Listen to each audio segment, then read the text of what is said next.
nations. I would venture to say everybody in this chamber, if they were the CEO of a company and they saw money moving like that within their own company, they'd want to get to the truth. They'd want to find out, why is that money moving?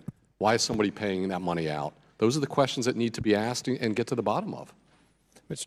Chairman, Mr. Chairman, I have another unanimous consent request. I'd like to enter into the record a July 9th, 2016 letter from 3 Burisma board members, including Hunter Biden, to Yuri Lutsenko, who replaced Shokin as the prosecutor general, expressing concern that Mr. Lutsenko had initiated an investigation into Burisma.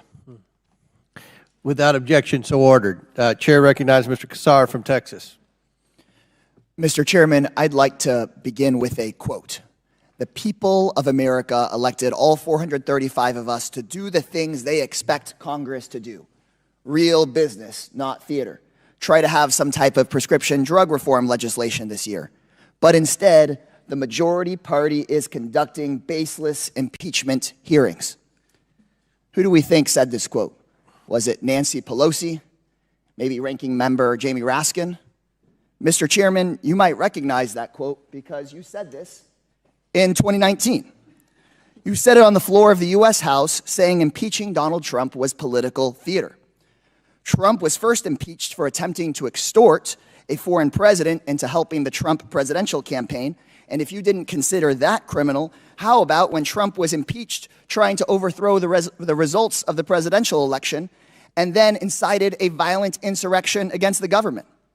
So if you thought that impeaching Trump was political theater, then what would you call this? This is a disgrace. And I hope that someday top Republican officials will find some integrity. In the case of Trump, because you fear his social media wrath, right-wing officials will deny all evidence against Trump, come hell or high water. But in the case of President Joe Biden, you decided to start the impeaching now and figure out the whole evidence thing later. And you still haven't figured it out. Your own Republican-called witnesses today say they don't see the evidence to impeach President Joe Biden. Bunch of stuff about Hunter this, Hunter that, but they've said they don't see the evidence to impeach Joe Biden. That is a disgraceful double standard. It damages our democracy, insults the institution of Congress, and more than anything, disgraces this body in the eyes of the American public. This inquiry is a cynical attempt to tar everyone, to make everyone look suspect, make everyone look corrupt, so that voters just give up and say, there's not much difference here. But we cannot give up on discerning truth from propaganda. We cannot give up on our collective governance. Congress is a place where historically people of enormous integrity have throughout history taken on big challenges of inequality, injustice, instability. We can and must impartially look at the evidence before us and have equal justice under the law. And the evidence before us shows no wrongdoing by President Biden. We haven't seen that evidence throughout the testimony today. Your own Republican-called witnesses have said they haven't seen that kind of evidence. There is separate evidence that supports indictments, unrelated indictments against his son, Hunter, and multiple indictments spanning 91 criminal charges against former President Trump. I, for one, am grateful we have an independent judicial system where a president's son or a former president like Trump can be investigated and prosecuted if they violate the law. It is my firm belief that Hunter and Trump should both face trial and, if guilty, be held accountable for the crimes they've been accused of. Can everyone on the Oversight Committee say the same thing? Will members of the Oversight Committee please raise your hand if you believe both Hunter and Trump should be held accountable for any of the indictments against them, if convicted by a jury of their peers? We can take a minute. No, it's serious. This is a serious matter. If y'all need to think about it, we can take a moment and think about it. It is serious. This is very serious. Think about it. Should both Hunter and Trump be held accountable? I want to see whether you'd raise your hands. Should Hunter and Trump both be held accountable if they're found guilty on any of their indictments? Raise your hand if you think that equal justice under the law applies and Trump should be held accountable. I think it is worse than embarrassing that Republicans won't raise their hands. They refuse to say that equal justice under the law should apply to everyone.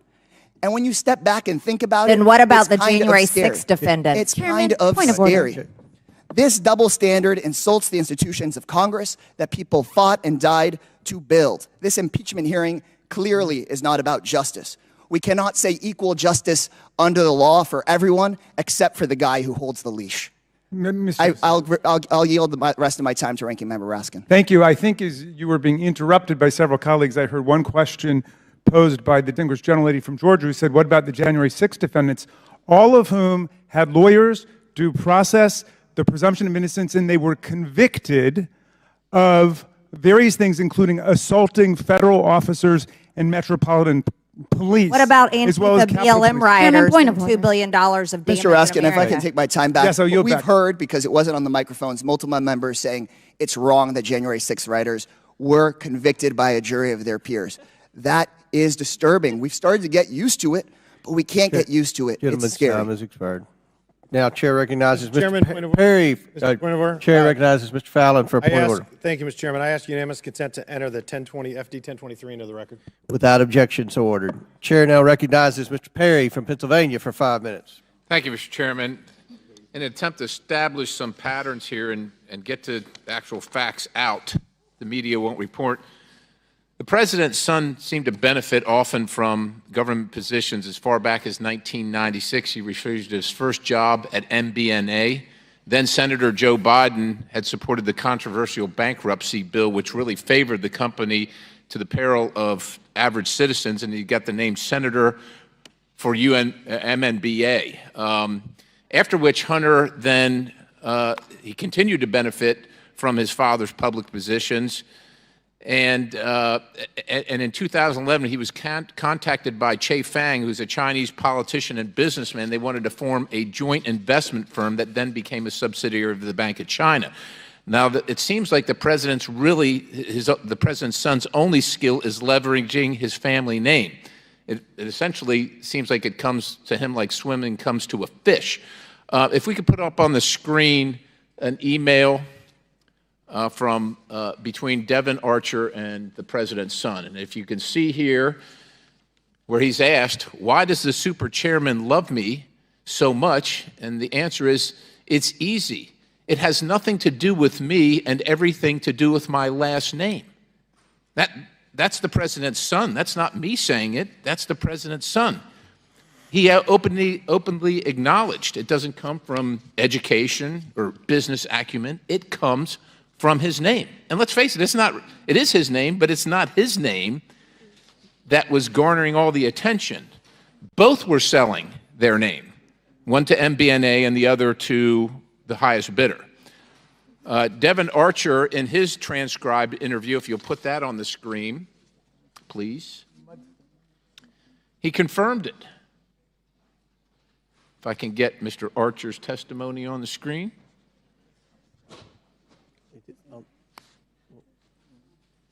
Well, while it's getting up there, because the clock's going to... It's not up there. Biden family, he confirmed it and said the Biden family was the product or the brand. And it's fair to say, in quotes, that Joe Biden was the brand and obviously brought most value to the brand.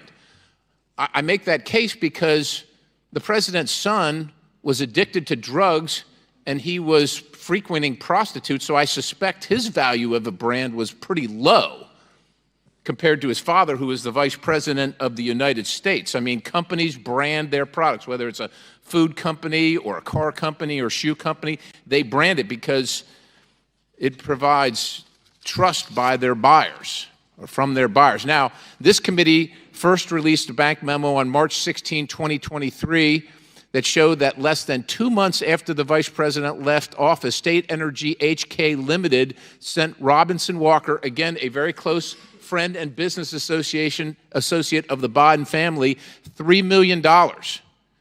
Shortly thereafter, literally the next day, and within the next series of days, Robinson Walker sent over $1 million to the Biden family and associated businesses, and they were sent in suspect incremental payments. And it follows a pattern. I can give you other instances where the exact same thing occurred. 1/3 for Robinson Walker, 1/3, 1/3 here, 1/3 there. That's how it worked out. Now, the Biden family provided no legitimate services, yet Hallie Biden, reportedly working as a school counselor, was provided some of this money. For what? What was the product or what was the service?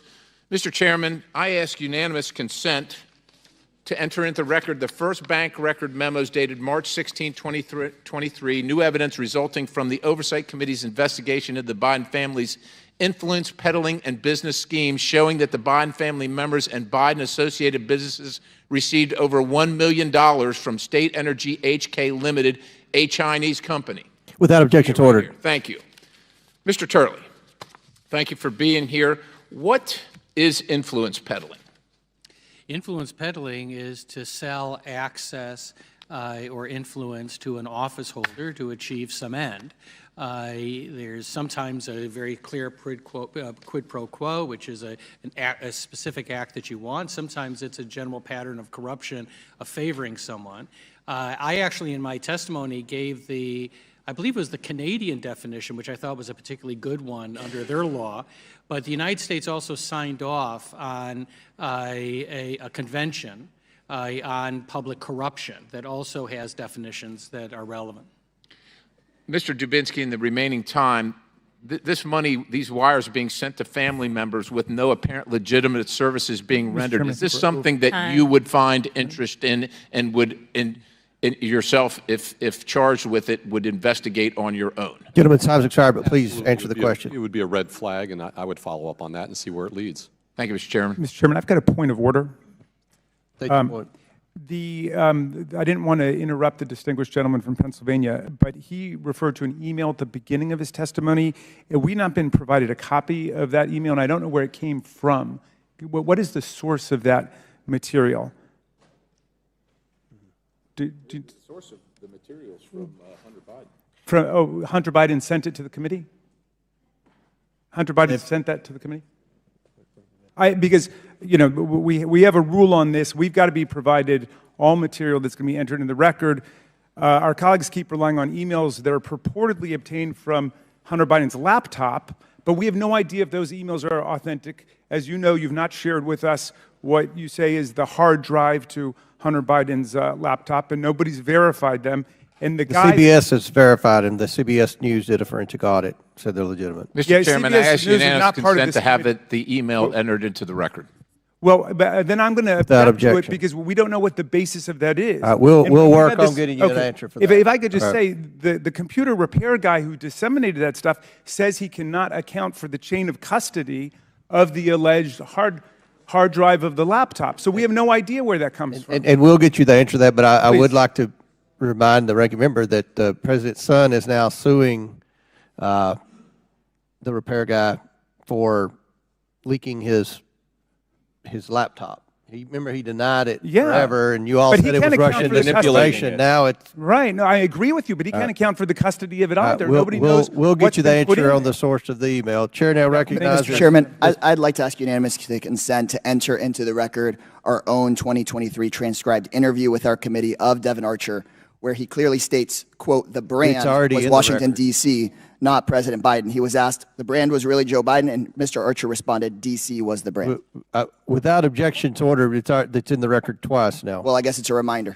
So Chair recognizes Ms. Crockett from Texas. Yes, thank you so much, Mr. Chair. Before I begin my questioning, I want to remind everyone that the information recorded in the FBI Form 1023 that my Republican colleagues keep citing is not evidence of anything. This form reflects years-old, secondhand, unverified information from a Ukrainian oligarch as relayed to the FBI by a confidential human source.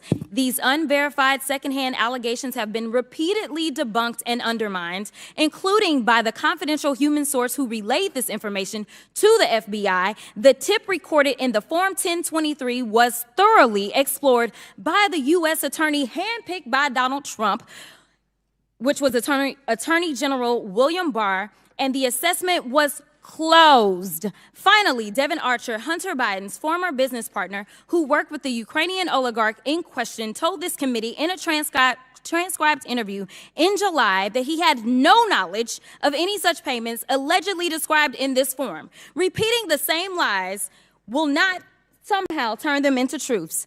kind of like the election that Trump lost.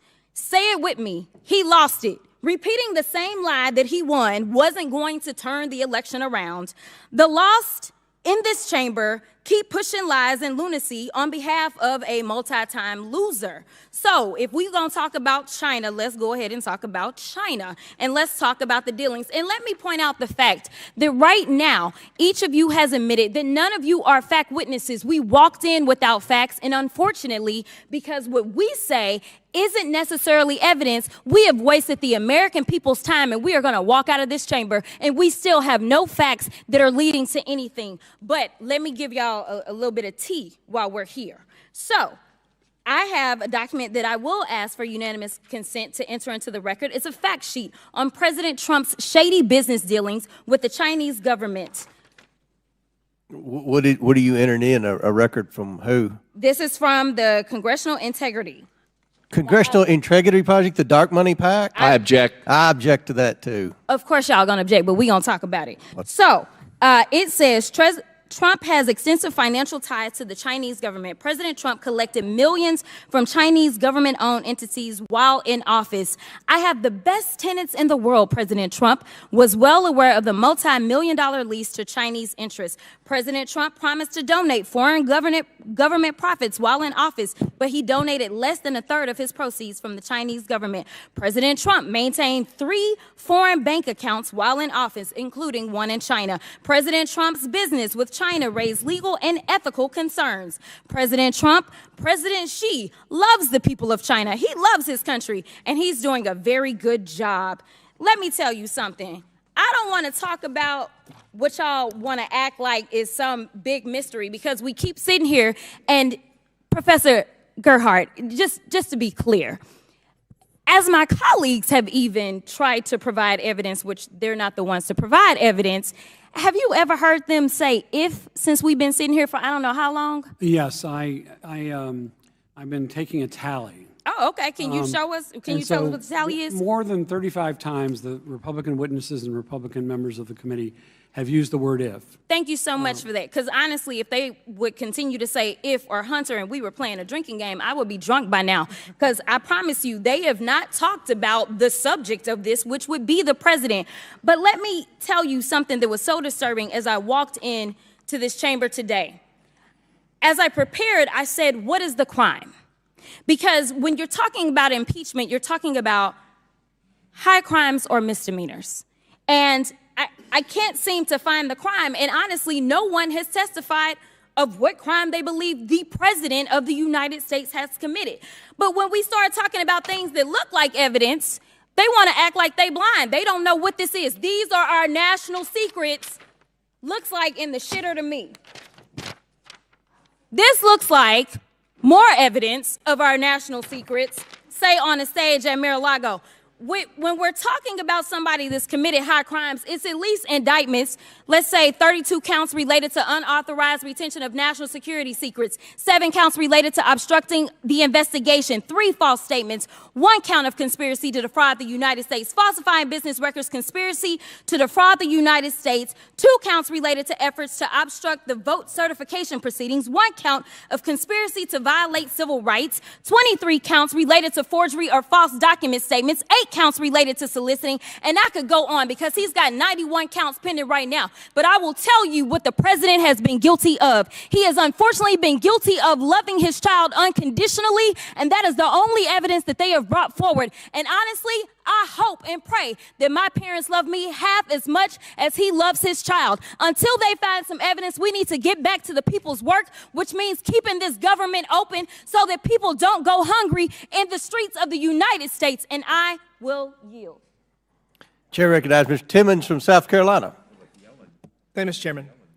I'm going to try to simplify this for the American people. My colleagues across the aisle allege that this inquiry is improper and that this hearing is improper. But that could not be further from the truth. We now have enormous amounts of evidence to indicate that Hunter Biden was engaged in nefarious and illegal activities with foreign nationals from China, Romania, Ukraine, Kazakhstan, and Russia, all while making millions of dollars doing so. We don't even know the full extent of it yet. To date, we've discovered up to $25 million in payments, and that's without even having Hunter Biden's personal bank records. The question is this, though. This is the question. This is why we're here. What did Joe Biden know and when? Due to the evidence that we found to date, Speaker McCarthy appropriately initiated an impeachment inquiry to give us additional tools to get the answer to that question. Based on the circumstantial evidence we have, the laptop, the whistleblowers, shell companies' bank records, and testimony from Devin Archer, this Congress has a duty to further investigate whether Vice President Joe Biden was an affable, loving father, simply taken advantage of by his delinquent son, or a knowing participant who was complicit in the scheme and financially compensated for his role. That is why we are here today, to answer that simple question, to determine if our current president is compromised. Look, this scheme is complicated, all these countries and all these different roles different people played, but the plan is simple and repeated often. A foreign client has a problem. The foreign client pays a Biden. The vice president leverages influence to force favorable outcomes for the client. The Biden family earns their fee. That's the scheme. We've seen it played over and over. As we continue to investigate all of this wrongdoing, I've put a lot of time trying to figure out how all this got started. In 2014, it seems that Vice President Biden, after 4 decades of public service and thinking he would never hold public office again, started down a slippery slope. Perhaps he just wanted to help his struggling son. Maybe he never intended to sell policy decisions and for the Biden family to get millions of dollars.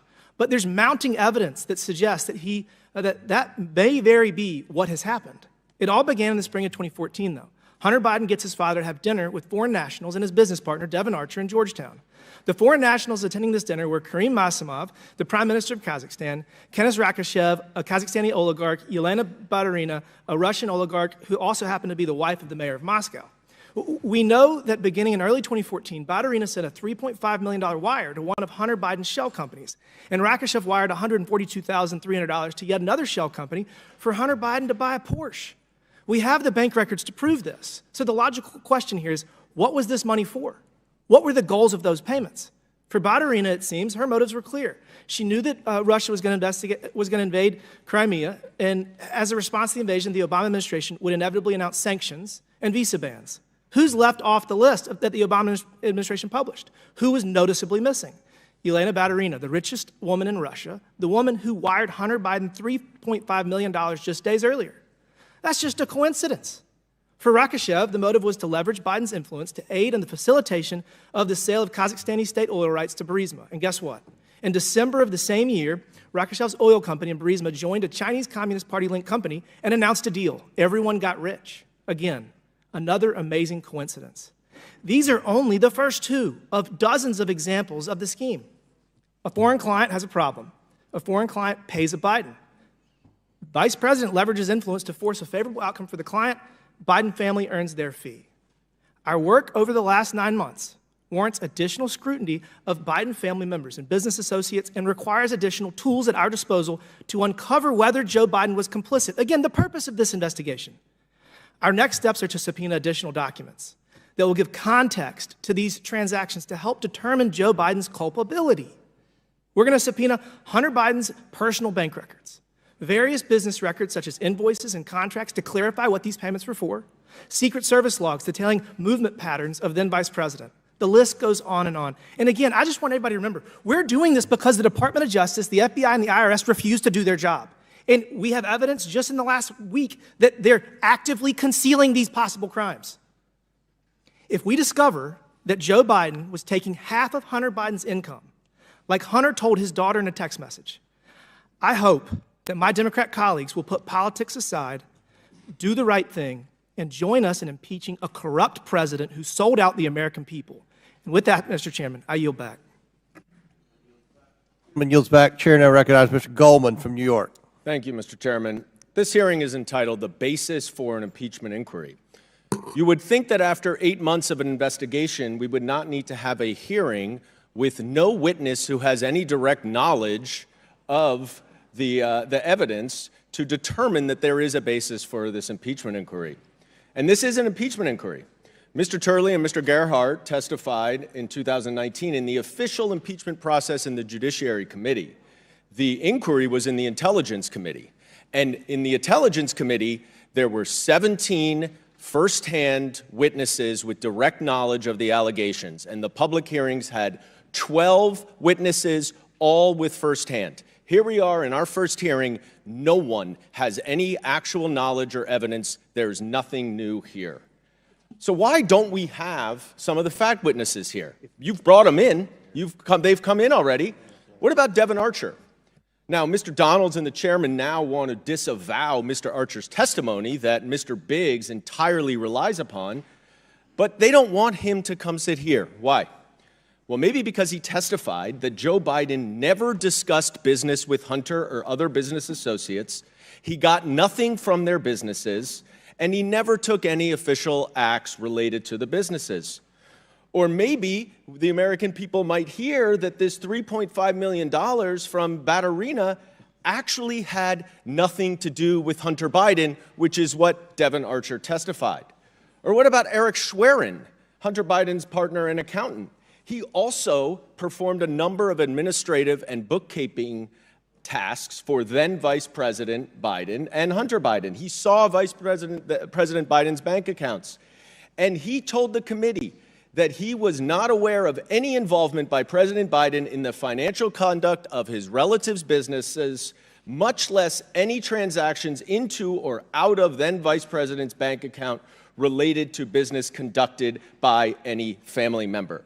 And the list goes on. We've already talked about Lev Parnas and Rudy Giuliani. The reason is you bring in the fact witnesses and your case goes down the drain. So let's talk about what your allegations are. $15 million to 9 Biden family members from 2014 to 2019. Mr. Dubinsky, was Joe Biden president of the United States from 2014 to 2019? No, he was not. And in fact, from 2017 to 2021, he was a private citizen, right?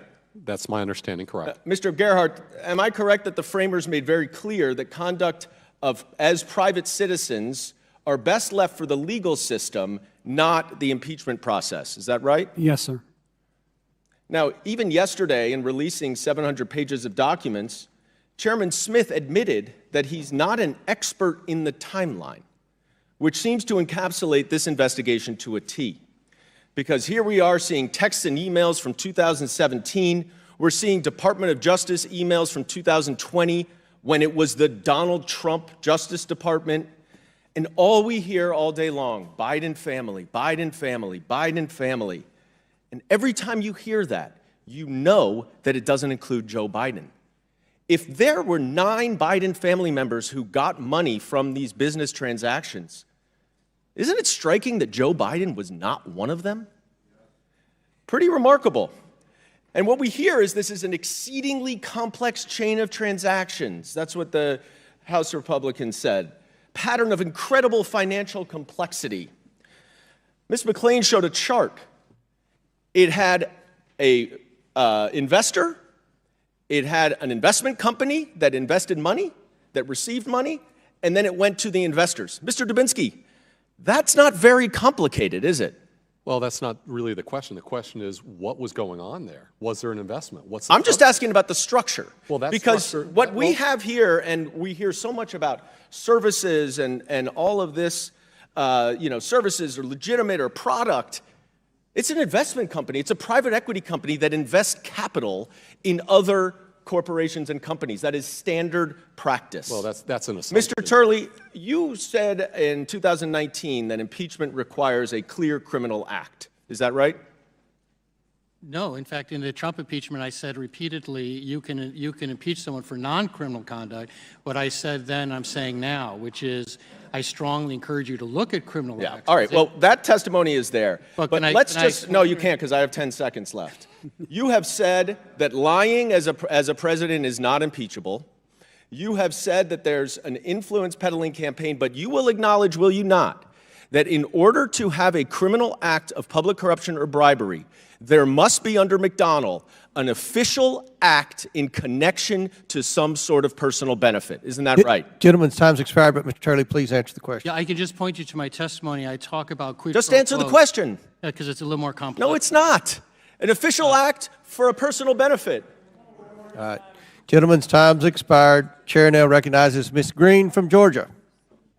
Thank you, Mr. Chairman. On July 25th, 2023, Chairman Comer and I sent the Department of Justice a letter requesting information related to victims of Hunter Biden, specifically women he sexually exploited and then claimed as deductions on his taxes through his law firm.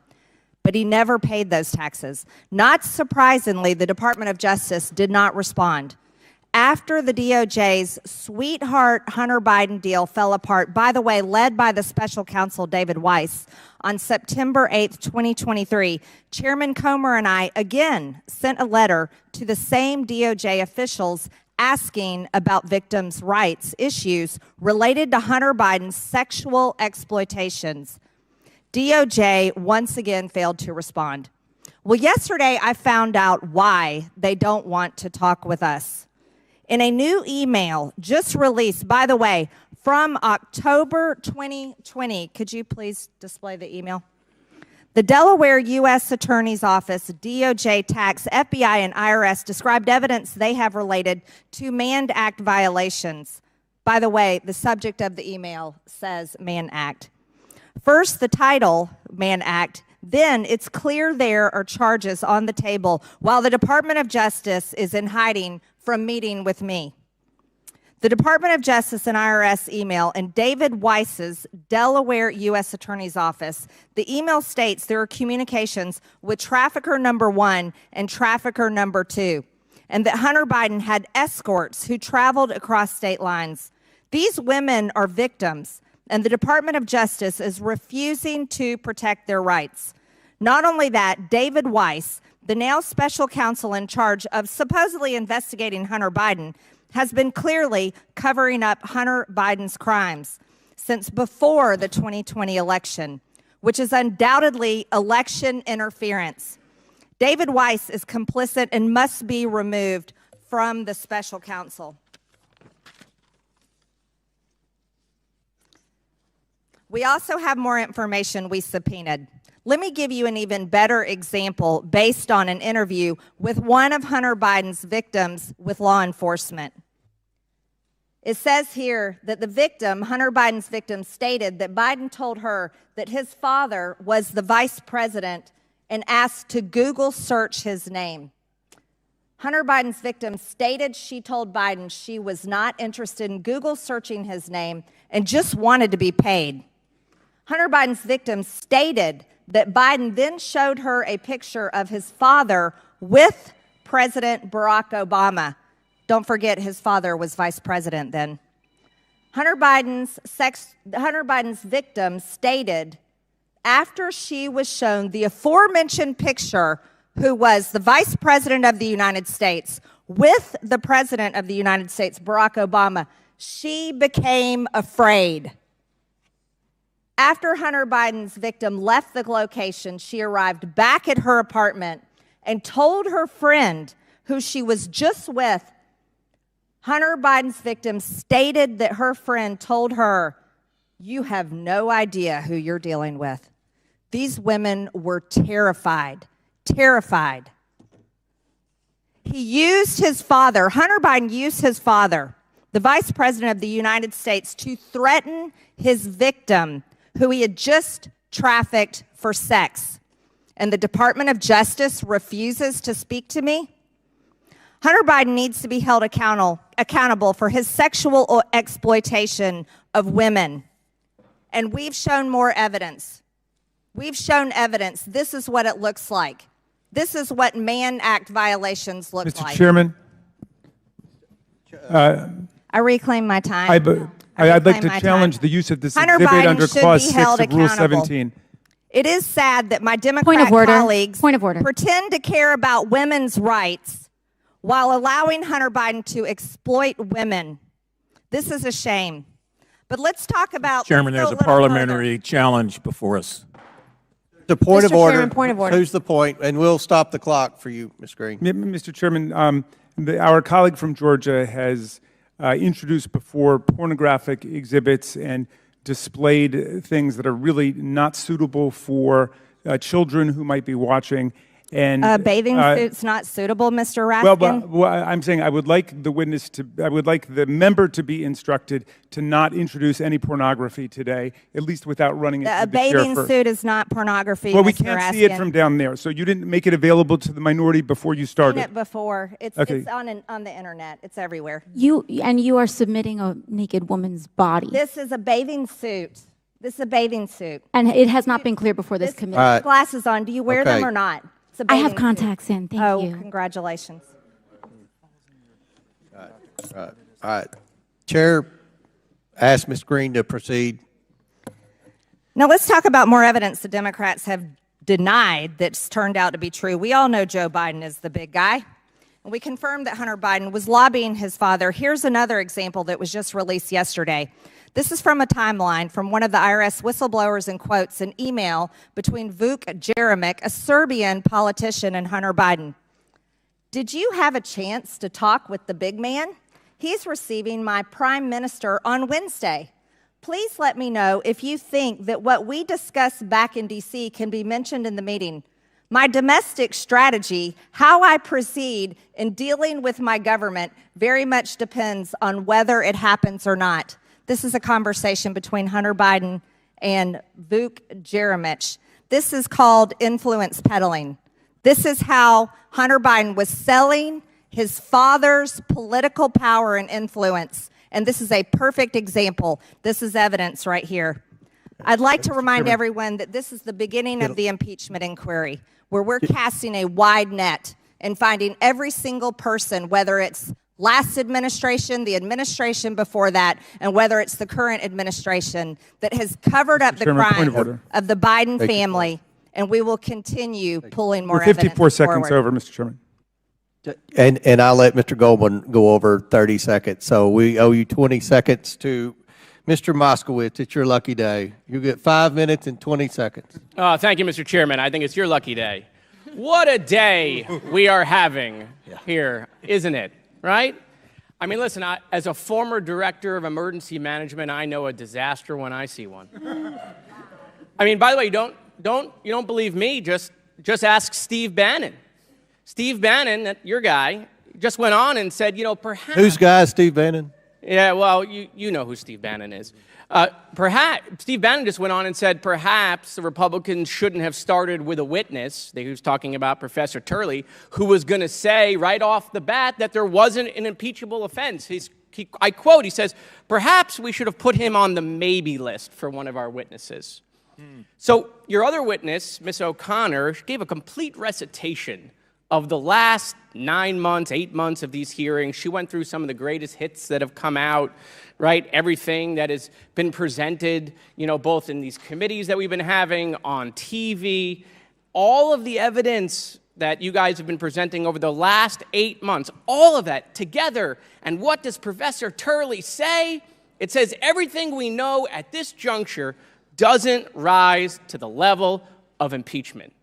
Boy, that is awkward. It's like political impeachment malpractice. But look, let's go back at some of the previous comments that my colleagues have given. So the chairman, and I have a slide, the chairman goes on Hannity, right? You guys all know Sean. You appear with him on Fox News all the time, right? And Hannity asks a softball question, right? This is a total softball. Do you believe that this is now officially the Joe Biden bribery allegation, and do you believe you will be able to prove it? The chairman should have just said yes. But nope, he says hope so, because he doesn't have any evidence. Couldn't say yes. Right? Next slide, please. Then we have Senator Grassley. Grassley says what we all know out loud. We aren't interested in whether or not the accusations against Vice President Biden are accurate. Chuck, we know. We know you're not interested in the truth. Next slide, please. And then Donald Trump, he's giving it all away. We know he likes to show his cards. He says, I think had they not done it to me, perhaps you wouldn't have it being done to them. And this is going to happen with indictments, too. So, Donald Trump, the tough guy, right? What is he saying? He's teaching the lesson we all teach our kids, right? If they do it to you, go do it back. So look, we're all appearing now in the world's worst acted TV drama, right? It's been picked up for a second season, the real House Republicans of Oversight. Perhaps the material's so bad due to the writer's strike. I mean, how many Republicans, Freedom Caucus members, part of the Chaos Caucus, have said there's no evidence to impeach Joe Biden? And again, of course, we know it's not about the evidence. Why? Here's a list of all of the articles of impeachment that have been filed by my colleagues, some that are on this committee. When was the first article filed? It was filed in January of 21, 2 weeks after January 6th. So before we had a single hearing, before they went through this myriad of phishing, they were filing articles of impeachment. Professor Turley, you said this doesn't rise to the level of impeachment, and you said they shouldn't prejudge. Well, here's a list right here of every single member, many on this committee, prejudging. They're filing articles of impeachment. COVID, Afghanistan, Hunter Biden, and they're all one-upping each other in the Donald Trump Friend Olympics, trying to get invited to the sleepover at Mar-a-Lago. Oh, I filed articles of impeachment against Merrick Garland. No, I filed articles of impeachment against Kamala Harris.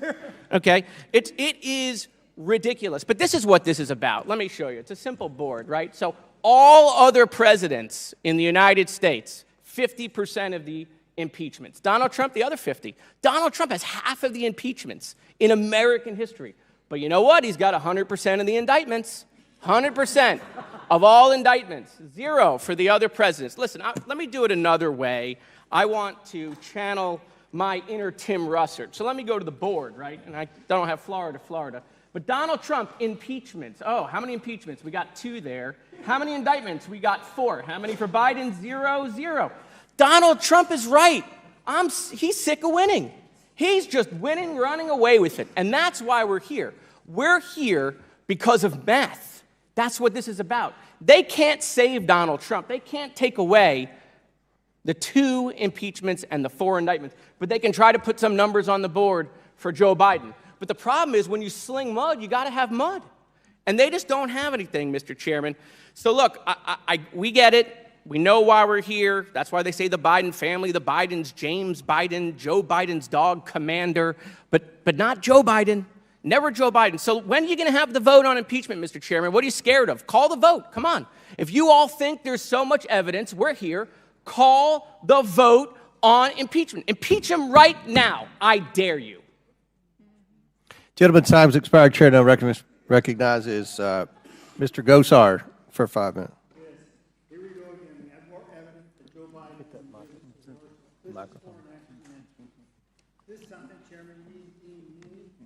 The CEFC of China Energy. Who is Chairman Yi? Chairman Yi and CEFC reportedly had connections to the Chinese military. Though it was in theory a private company, CEFC has layers of Communist Party committees, which are usually staples of state-owned enterprises. This CCP-affiliated entity was closely connected with China's Belt and Road Initiative, and there's evidence Joe Biden was in business with it. Joe Biden was engaged so closely with Chairman Yi and CEFC that he planned to share office space in Washington, D.C. with him. Joe Biden was actually considered a partner. Let's break down the evidence. The email I have on display shows on September 21st, 2017, yes, we'll talk about that in a minute, Hunter Biden emailed the general manager, House of Sweden, a building in Washington, D.C., to request that keys be made available for office mates Joe Biden, Jill Biden, Jim Biden, Gong Wendong, Chairman Yi's CEFC emissary. Not only did Joe Biden share office space with the Chinese Communist-affiliated CEFC leadership, his son, Hunter Biden, asked that the signage for the venture be listed as, quote, the Biden Foundation Hudson West, CEFC US. In case it isn't clear that Joe Biden wasn't a partner in these business dealings with CCP-affiliated entity with a key to shared office space, the email I now have on display shows that Hunter Biden specifically referenced Joe Biden as his partner in this venture. Hunter even shared the personal phone numbers for Joe Biden, to whom Hunter Biden refers to as his partner, along with Gong Wendong, Chairman Yi's emissary, and Jim Biden. The management was told to call Joe Biden if they chose. CEFC Chairman Yi additionally gifted Hunter Biden a diamond worth $80,000 during their business relationship. Chairman Yi was detained in 2018 by Chinese authorities. It was initially reported by Chinese media that his detention in China was ordered directly by Chinese President Xi Jinping. Mr. Chairman, I ask unanimous consent at the end of the record this email dated September 21st, 2017, showing Joe Biden's involvement sharing of office space with his family CCP-linked business partner, Chairman Yi Ying-ming. Without objection to order. Now let me ask you a question. Who do you think I'm referring to? Who has a family of high-ranking government officials receiving tons of money, cars, and luxury items from a foreign government? You might have said Senator Menendez, and you would be right. But Hunter Biden also received those same things. Mr. Turley, in your experience, is it concerning that a public official such as Joe Biden is involved with the CEFC, China Energy, a company with ties to CCP, and Chairman Yi, who was later detained by China for fraud? Well, it's certainly a concern that some of these individuals have been either accused of or has been convicted of fraud, including one by the United States government. The question is whether that conduct extended to the vice president or the president today, and whether that's part of a continuum of conduct. Mr. Dudinsky, when you see a pattern of problems, particularly in corruption, doesn't that pattern usually continue? It's a cover-up. Do you agree with that statement? I do. We call it pattern evidence, and that's what we look for when we're doing investigations, to see what's continuing in that regard. So if you were started prior as a vice president, we would continue through this as a private citizen. You'd see it also as a president. So those would be aspects you would follow through, right? Absolutely. Now for all three of you, real quick. The other side has said over and over again, you've given no information. But isn't it true that we should be looking to you for establishment? I'm not an attorney, neither are a bunch of these folks here. Shouldn't we be utilizing your expertise to go get that information to make sure it's valid? Mr. Turley, would you agree with that? I agree. My testimony tried to lay out the historical baseline for an inquiry. This is just the beginning of that formal inquiry. Ms. O'Connor? My testimony was to aid in understanding what the whistleblowers had brought forward. Mr. Dudinsky? And my testimony was centered around conducting an unbiased investigation and getting to the truth. See, unbelievable. I think this is just so perfectly set up. We wanted the very basis of this, and we wanted a slow, methodical, make sure it is done appropriately. You know, it just overwhelms me when we start to see the rhetoric that comes out of that side, and especially the show that we just saw. You know, that belongs on Saturday Night Live. Mr. Chairman, I yield back. Thank you. Mr. Chairman, a unanimous consent motion, or request, rather. I would like to enter 6 different instances of the Devin Archer transcript. And it's been entered twice, but if you want to enter it again, go ahead. Yeah, well, there are 6 ones where he said that all they discussed was the weather. Yeah, and look, never business, Mr. Goldman, we'll enter in the whole entire transcript for the 3rd time. Thank you. Without objection to order. Mr. Chairman, recognizes Ms. Tlaib from Michigan for 5 minutes. Before she starts, I'd like to ask for unanimous consent to enter a October 23rd, 2020 Wall Street Journal article that states, text messages and emails provided to the Journal by Mr. Bobulinski don't show either Hunter Biden or James Biden discussing a role for Joe Biden in the venture. Without objection, so ordered. Chair recognizes Ms. Tlaib. Mr. Chairman, just before also, I'd like to enter into the record, on behalf of Congressman Crockett, all of Donald Trump's indictments, and so I'd like to also enter those into the record. Without objection, so ordered. Chair now recognizes Ms. Tlaib. Thank you so much, Chair Comer, and of course our wonderful ranking member Raskin. It is great to be on this committee, and when I first came in, I looked up on the wall and saw our incredible former chair of our House Oversight Committee, Elijah Cummings, and it reminded me of our first meeting, our first committee hearing here in this chamber. I can tell you it was incredibly powerful. I don't know, Mr. Turley, if you know, do you know what the subject matter of that hearing was? I don't. It was around insulin, price gouging of insulin, and the first witness was a mother of twins who had to ration her insulin between the 2 children. It was incredible because at that moment I thought, this is exactly the committee I want to be on, here doing, you know, what is needed for the American people in fighting back against, you know, greed and a number of broken systems and processes that I think, again, leave many of our families behind. But here we are, though, doing the bidding of a twice impeached, indicted former president instead of working for the people of our country. Mr. O'Connor, 47,395. Do you know what that is, Ms. O'Connor? I don't know what number you're referring to. That's the number of active duty reserve men and women serving our nation's armed forces in Kentucky who's going to be forced to go without pay because because of the shutdown. And I should know that because? No, it's because you have nothing to say about any of this because you're not a fact. You don't have any facts. You weren't there. So, Ms. O'Connor, don't take it personally. I'm not a fact witness. Ms. O'Connor, don't take it personally that you are here being used for somebody out there being indicted. This is not helping the American people. Mr. Gephardt, what is this here over here? What does this say? Well, one thing I'm learning in this hearing is I need new glasses. But that's the countdown to the shut. That's right. What is it? What, a couple days here? 2 days and 8 hours. So, Mr. Dubinsky, do you know who said the following? We had thousands of members across the country who returned holiday presents because they needed cash, missed a mortgage payment, took out a short-term loan, and ran up their credit card debt because they had no paycheck for the month. Point of order, Mr. Chairman. State your point. And stop the clock for Ms. Tlaib. Thank you, Mr. Chair. I appreciate that. All government employees are going to get paid at the end of this month, and also the Democrat Party forced shutdowns on the American economy, hurting businesses, Reclaiming order, forcing people to lose their jobs, kids behind in school. It's okay. That's not a point of order. You know what? All right. That's going to be not true on October 1st. Hold on, Chair. Mr. Recognizes Chair, Ms. but we can't allow Tlaib. people to be misleading the American people. We all know. I was here. I was here in 2019 when the shutdown was there for 35 days. Because you know what? You don't know who said this? I lost track of the I know. Doreen Greenwald. She was a member of the National Treasury Employees Union. She said 150,000 workers in 35 agencies. She said this is the irresponsible 2018-19 Republican shutdown from the previous administration. Do you know she also went on to say, because this is important, this is what this committee should be used for. She went on to say they stood in line at food banks, pulled their children from childcare, were unable to put gas in their cars and begged creditors for grace. This is not how the United States of America should treat its own employees. That is verbatim from a federal employee that did not get paid at last shutdown. So let's not lie to the American people.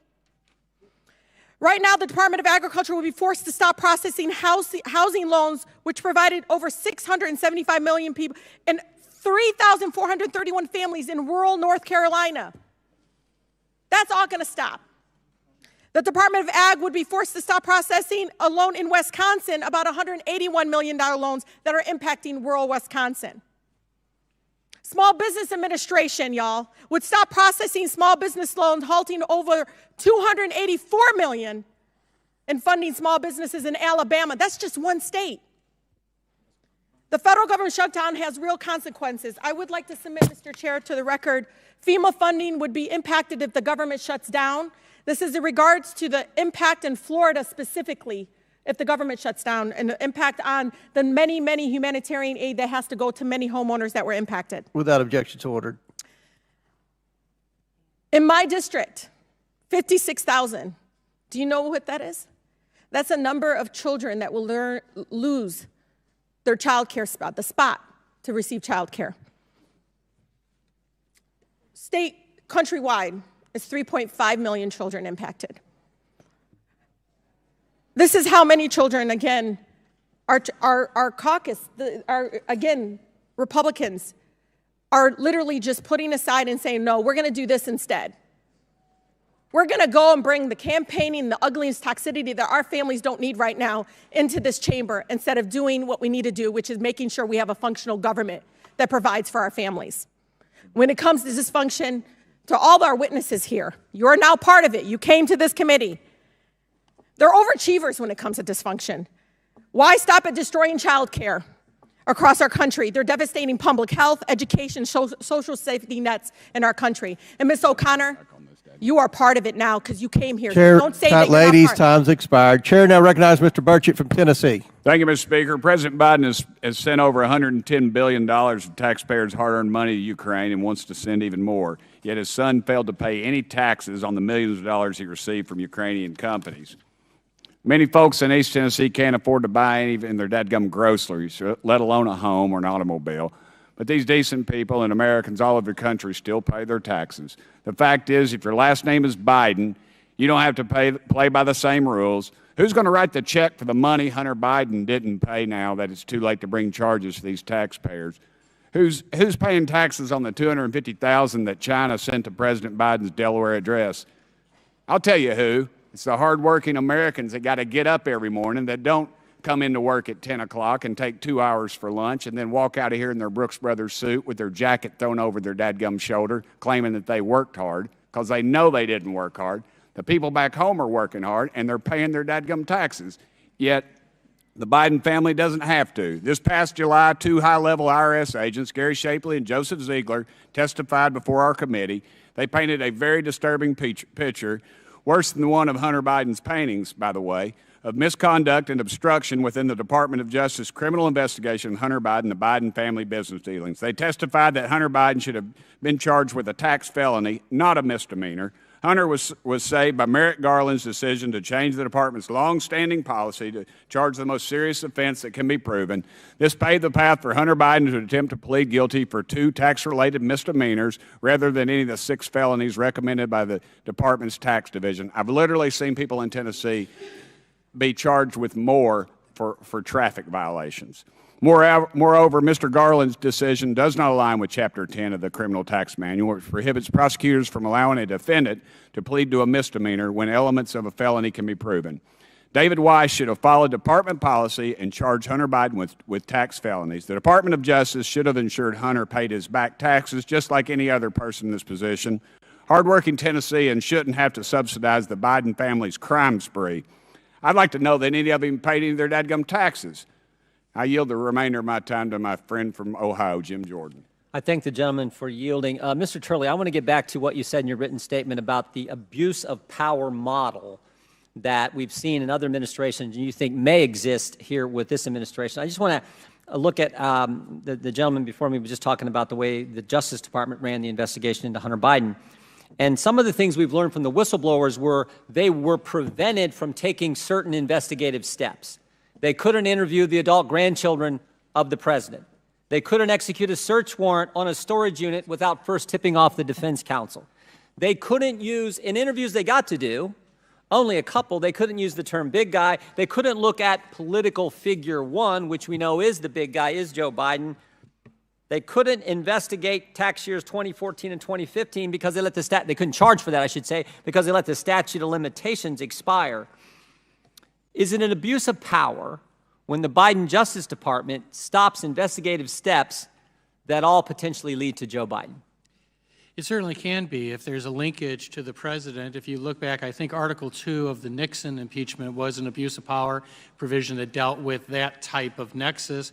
Article 1, I think, of the Trump impeachment, I think, dealt with that type of nexus. So you just have to establish those linkages as you go forward in an inquiry to make an article to substantiate an article of impeachment. I want you to elaborate on something you said earlier, too. I wrote it down. You said confirmed corrupt influence peddling operation.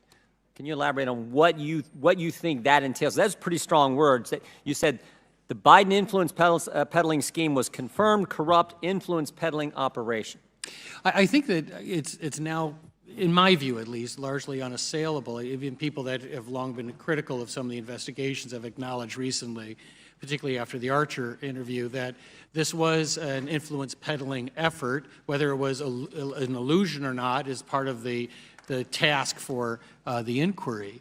But it seems to me abundantly clear from these emails and statements and now sworn testimony that Hunter Biden and his associates were selling access to Joe Biden.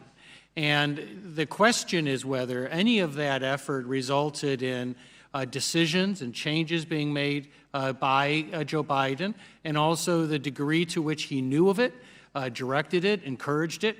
That's all the subject of an inquiry that has to be determined. It can be disproven or proven, but that's what lays ahead of you. Yep. I yield back to the gentleman. Appreciate the gentleman for yielding. Gentleman's time's expired. Chair now recognize Ms. Porter from California.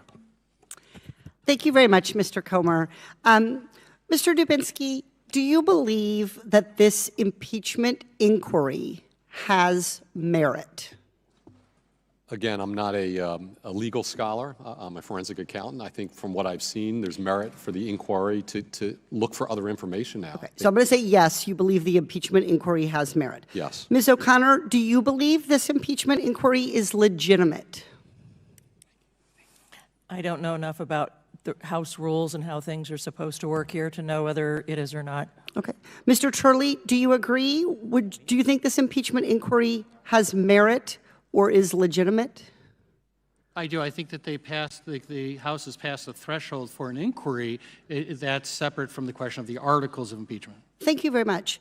A veteran of several impeachments said that an impeachment inquiry without a floor vote by the Congress would, quote, create a process completely devoid of any merit or legitimacy.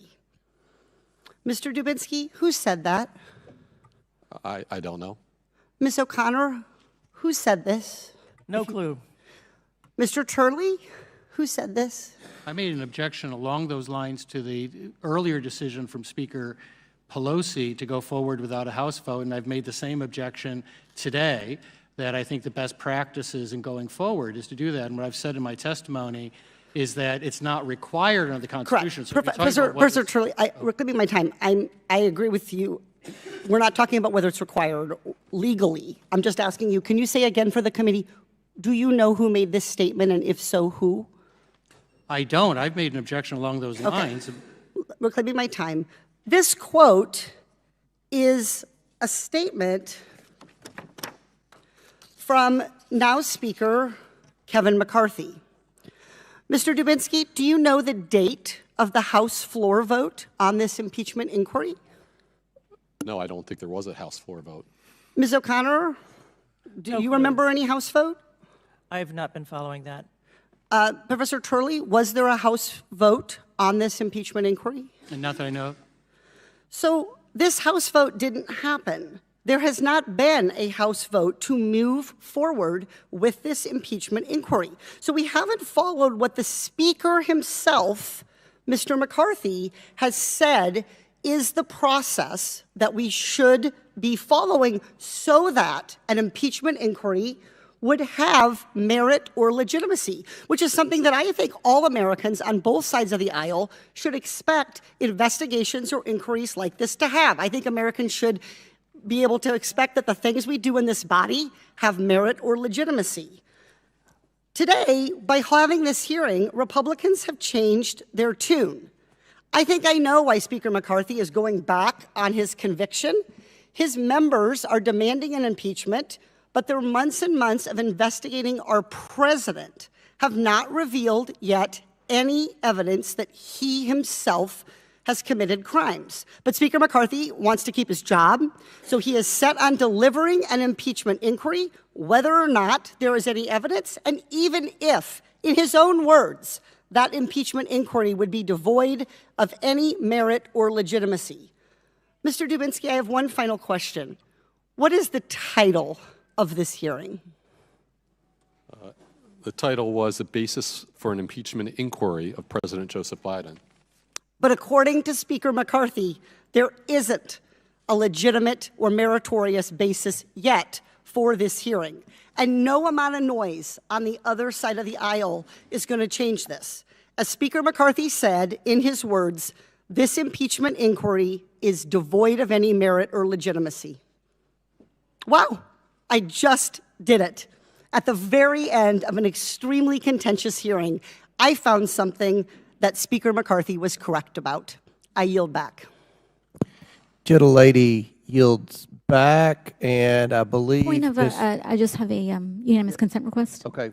Thank you. I request to submit to the record a Washington Post fact check that pointed out that the committee Republicans' own memo fails to support the claim about shell companies. Thank you. Mr. Chair, I have a point. Without objection.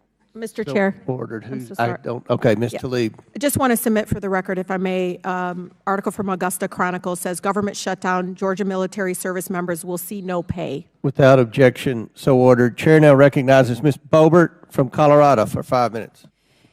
Thank you, Mr. Chairman. Joe Biden had dinner with Hunter and his business associates, including Yelena Baturina, a Russian tech and energy oligarch who was married to the mayor of Moscow at the time.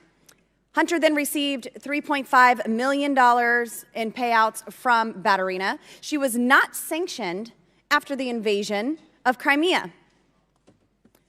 Joe Biden has maintained for years that he was not involved in his son's business dealings. Yet we have proof that Joe Biden attended business dinners with his son while he was Vice President of the United States of America. Here you have an excerpt from Devon Archer's transcribed interview.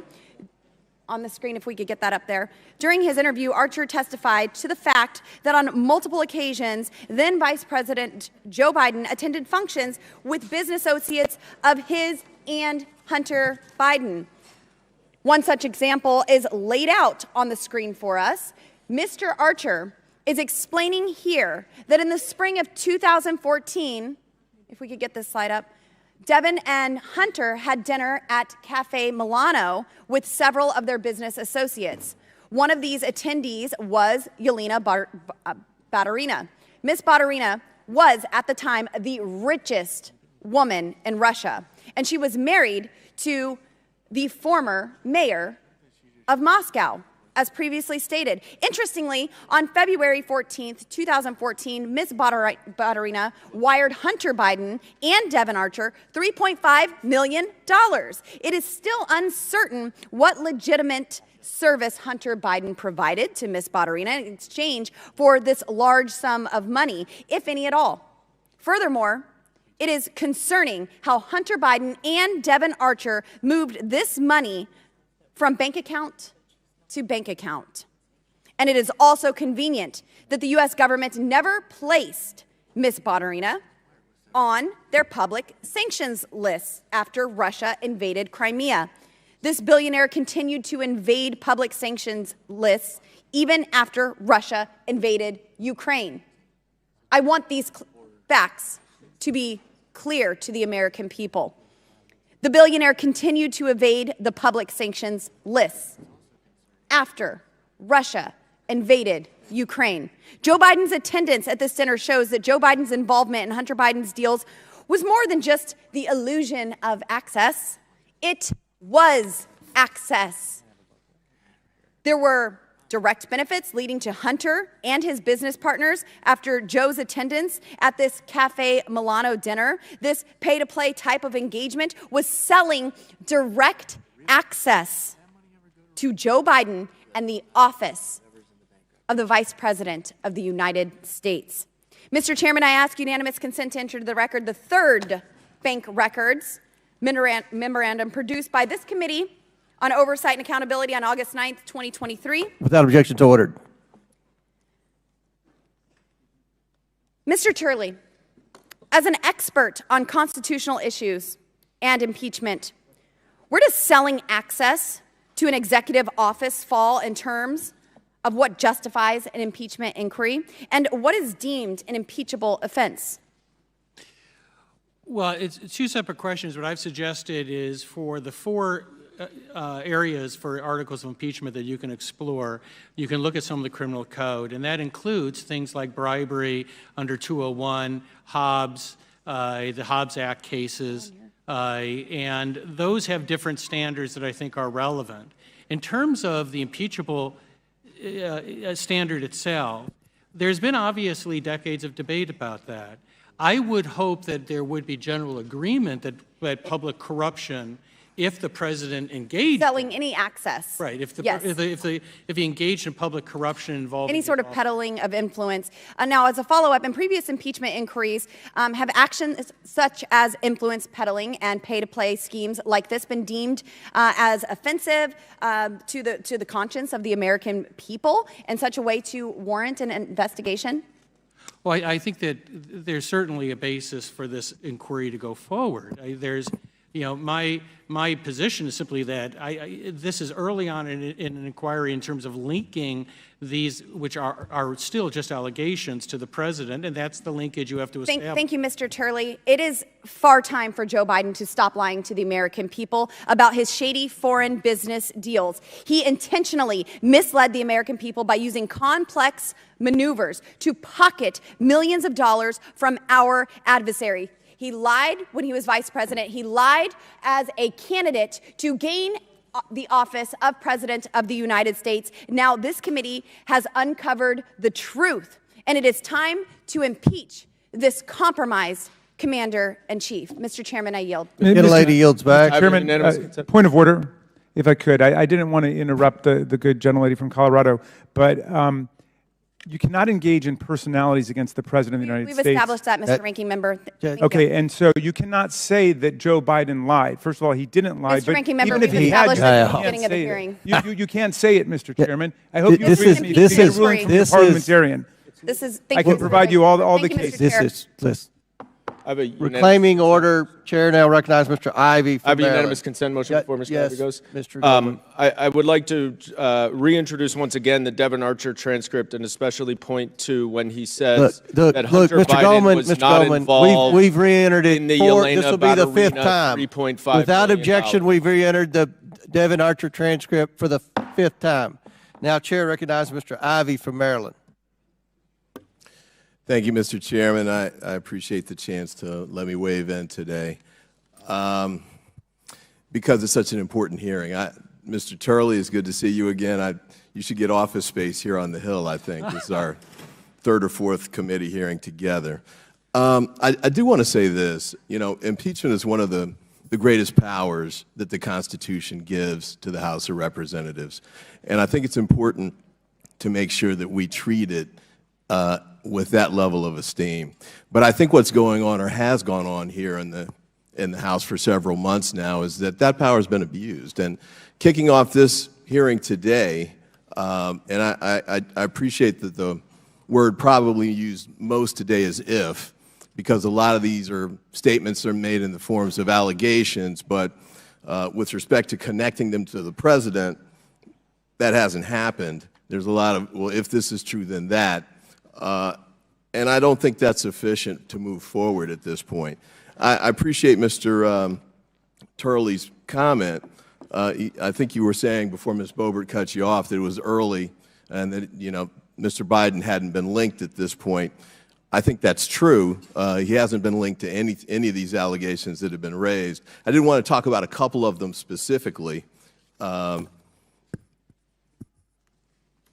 With respect to the prosecutor issue, the removal of Prosecutor General Shokin, a couple of points I want to make on that front. Key one, I think, is that the removal of Shokin was actually detrimental to Hunter Biden and Burisma, because it was pretty clear, based on statements and testimony that's been given here in the House before these committees and in other instances, that he was not doing a great job, to say the least. He was sitting on the investigation. He wasn't moving it forward. I think there have been statements that have been made with respect to the IMF pressuring to have him removed by threatening to withhold $40 billion in international assistance unless he was removed. President Biden's request to have him removed along those lines was actually consistent not only with what he pushed for, or the IMF pushed for, but what others were pushing for as well, including Senator Johnson, I believe, on that front. So what we've got here is an effort to argue by our Republican colleagues that the removal of this prosecutor, President Biden asking or pressing to have him removed, was in some way an effort to undermine an investigation for Burisma. But it's pretty clear, I think, based on, again, the testimony that we've received and that's been presented in Congress before and published in some of our documents, that that's the exact opposite. Things were moving forward, not moving forward with him there. They were more likely to move forward without him. And so there's really no linkage there between the President and derailing any kind of investigation. With respect to the Devin Archer statements, Devin Archer said he's confirmed that over his decade-long business relationship with Hunter Biden, he never heard Hunter Biden discuss business with his father, either on phone calls or in person. And I did want to add this as well. Mr. Biden's bookkeeper, Eric Schwerin, from 2009 to 2018, he was his bookkeeper, had access to his bank account, said that he had no knowledge of President Biden having any involvement in Hunter Biden's financial activities. With respect to the Weiss issue, and I know that's been an issue that's been pushed a lot too, that argument is that Weiss was derailing the investigation into Hunter Biden and slowing it down. The key points on that obviously are the fact that Weiss was appointed by President Trump, and as Congressman Buck said a few days ago over in the Judiciary Committee hearings, if the president had removed Weiss when he first came into office, Republicans would have argued that that was an effort to derail the investigation against Hunter Biden. In fact, when the Attorney General testified, he noted that he had Senate Republicans who explicitly wanted him and sort of pressed for in their personal meetings that he promised not to remove Weiss or replace him. And we've had other testimony with respect to the FBI supervisors, the special agent who was in the SAC for the investigation, working with Mr. Weiss. Question, have you ever known U.S. Attorney Weiss to make prosecutorial decisions based upon political influence? Answer, no. Have you ever known any of the AUSAs in the U.S. Attorney's Office for the Office of Delaware to let their prosecutorial decisions be guided by political interference? Answer, no. So I apologize for running over, but Gentlemen, time's expired. Chair now recognizes Another Mr. unanimous Fry from South Carolina. request, Mr. Chairman. I'd like to enter into the record a bipartisan letter signed by Senators Portman, Johnson, and Kirk urging Ukraine to remove Mr. Shokin because of his own corruption. Without objection, so ordered. Mr. Fry.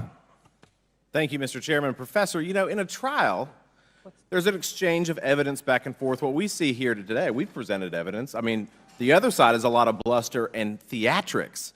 And also in a trial, you have affirmative defenses. I think the only affirmative defenses that are coming from the other side is, one, Donald Trump, like the ultimate affirmative defense that you could just say his name and all wrongdoing is gone away. I mean, Lisa McClain talked about this earlier, that he is living in their head. I would also submit to you that he's tap dancing in their head because that's all that they talk about. The second affirmative defense, according to the Democrats, is this magical shutdown clock that they have. But would it surprise you that every single appropriations bill that has tried to come before the floor, they have voted? They don't want a debate on government funding. They want to shut down the government. This is the kind of stuff that they're doing. And of course, the third affirmative defense, as you well know at this point, is attack the witness. Right? You don't have the facts, you don't have the law, you have theatrics, and you just go after the witness. It's like we live in amnesia, like they have this constant amnesia. We have statements from the ranking member about you don't need a vote on the floor, but that's what they talk about. You know, for the past 9 months, we've worked tirelessly to analyze all the evidence. Every single week, there's more evidence that drops. And this is despite the FBI. This is despite the DOJ. We have witness interviews, accounts of confidential human sources, whistleblower testimony. They haven't disputed that at all. Bank records, suspicious activity reports, text messages, WhatsApp messages. It's endless. And despite what my friends on the other side of the aisle may say, House Republicans have always held that this investigation should follow proper procedure and be done the right way, which is why we're here today. We know that Biden family members were complicit in and benefited from Hunter Biden's foreign business dealings. And as the lens begins to focus and as the evidence begins to mount, we uncover more and more about Joe Biden's involvement. Today I want to focus on the FD 1023, a document that shows a conversation between a confidential human source and a Ukrainian business executive, Mykola Zlochevsky. Let's dive into a few key points. The source asked Zlochevsky about the Ukrainian prosecutor's investigation into Burisma. He replied, "Don't worry, Hunter will take care of all these issues through his dad." 2, although Hunter Biden was labeled as stupid, that the guy's dog was smarter than Hunter, the source was told in 2016 that Hunter Biden was brought onto Burisma's board to protect them. 3, big fact, Hunter and Joe Biden both told Zlochevsky that he should keep Hunter Biden on the board. And of course, he received $1 million a year. Point 4, after the election, Zlochevsky said it cost $5 million to pay one Biden and $5 million to another, meaning Joe Biden. And point 5, in 2019, Zlochevsky said he didn't send any funds directly to the big guy. Wonder what that means. We talked about that a lot today. Because according to Zlochevsky, it would take investigators 10 years to find the records of payments to Joe Biden. If these allegations are true, and there's a reason why it was so hard to put together. This was done deliberately and on purpose. So we're here months later. We finally get this document released to the public. Mr. Turley, what in your eyes is the most serious allegation outlined in the FD 1023? Well, first of all, I'm not someone that puts a great deal of emphasis on these types of field reports from sources, but this was not just any source. This was a source that was not just trusted, but it received considerable amount of money from the FBI and had a long track record. So it does come with that degree of support.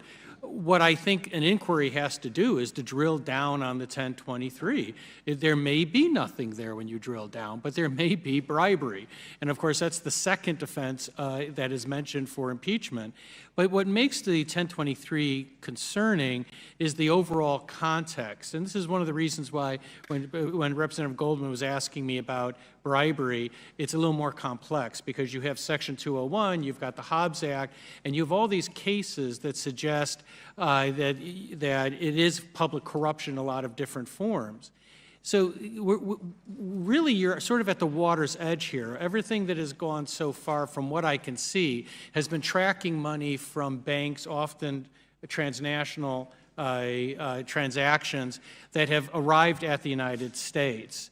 What we haven't seen is the back end of those transfers. To what extent can you track that money with regard to the Bidens themselves?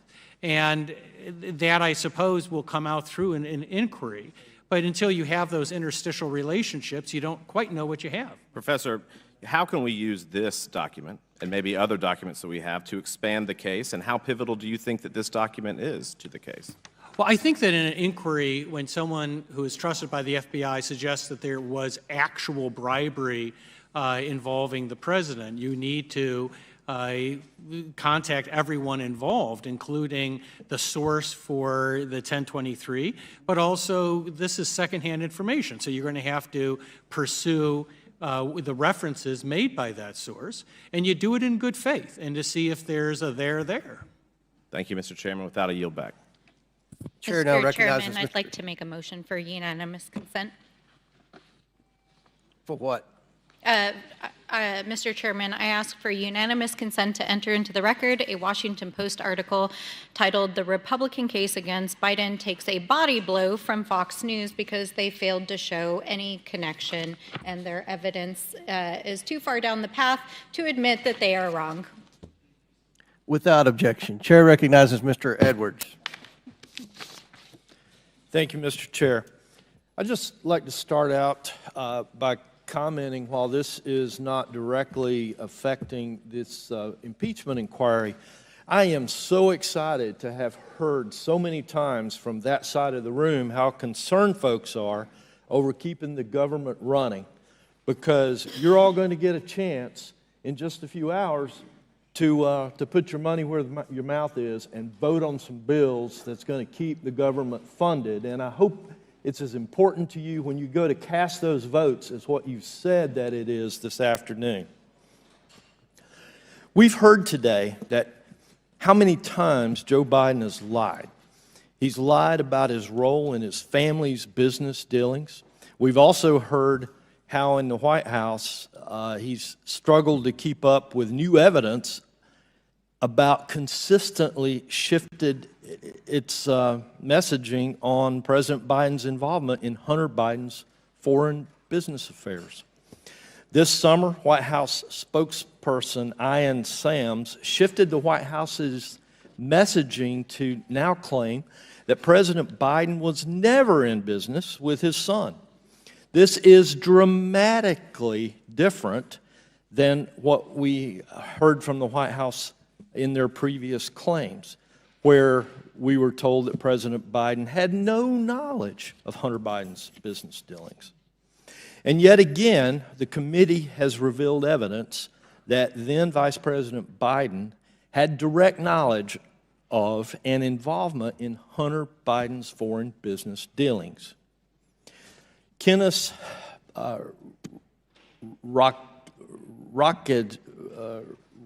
Rockisheff is a Kazakhstani oligarch who was a director at Kazakhstan's state-owned oil company.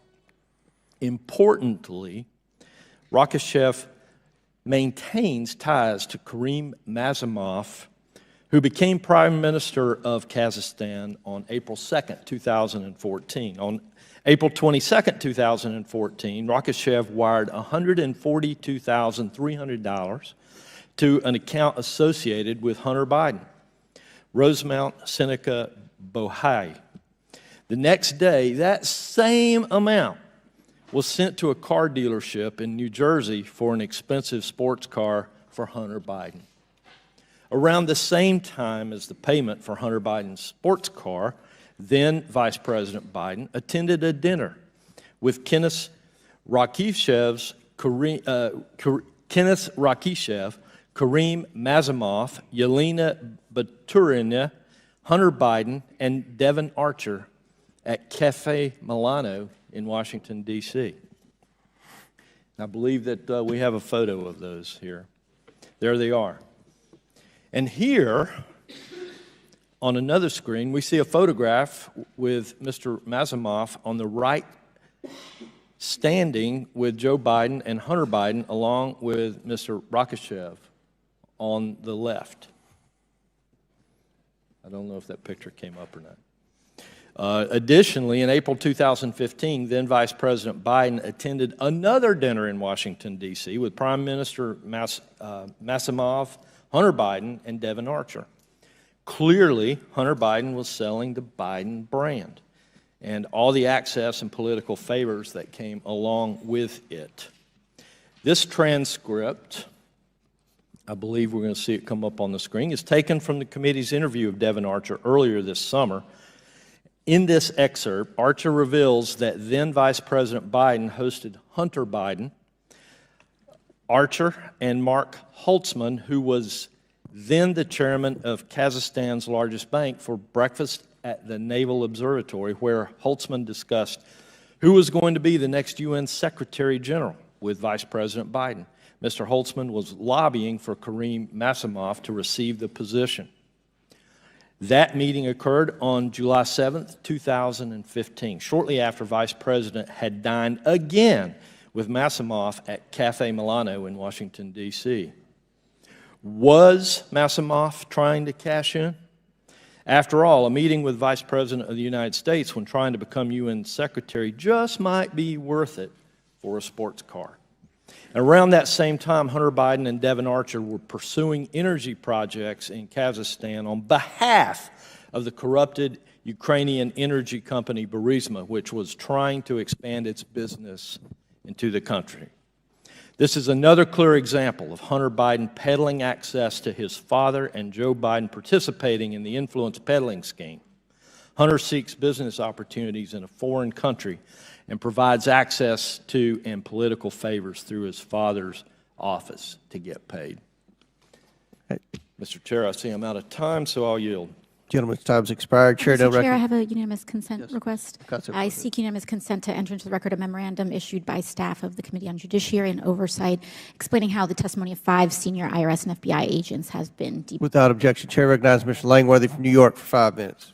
Thank you, Mr. Chairman. For years, we have heard shifting denials and deflections from President Biden relating to his son's foreign business deals and ventures. In fact, we know that President Biden has lied to the American people at least 16 times about his family's business schemes.